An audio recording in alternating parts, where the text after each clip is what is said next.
Stop your marketing. কারণ যে marketing আপনাকে মার্কেটে শেয়ার গেইন করতে সাহায্য করে না, সে মার্কেটিং করে আপনি সাময়িকভাবে সেল পেলেও দীর্ঘমেয়াদে আপনি মার্কেট থেকে হারিয়ে যাবেন। যত বড় বড় বিজনেস আপনারা বাংলাদেশে দেখছেন, লাইকাস, ঘরের বাজার, নেচারো বা আরও যত বড় বড় বিজনেস আছে, সবাই কিন্তু মার্কেটে আসে শেয়ার গেইন করতে। আর আপনারা মার্কেটে আসেন শুধুমাত্র সাময়িক কিছু সেলের জন্য।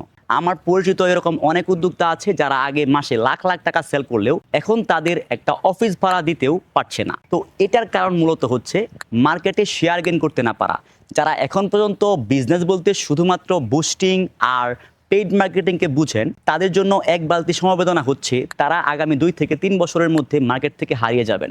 আপনি যদি আপনার বিজনেসকে মার্কেট থেকে হারিয়ে ফেলতে না চান, তাহলে এখনই মার্কেটে শেয়ার গেইন করার উপর ফোকাস করুন। কিভাবে শেয়ার গেইন করবেন তা নিয়ে যদি বিস্তারিত ভিডিও চান, তাহলে নিচে শেয়ার গেইন লিখে কমেন্ট করুন এবং আমার আইডিতে রিকোয়েস্ট দিয়ে কানেক্ট থাকতে পারেন। আমি আমার আইডিতে রেগুলার এই ধরনের ভিডিও পাবলিশ করার ট্রাই করব। ধন্যবাদ সবাইকে। আল্লাহ হাফেজ।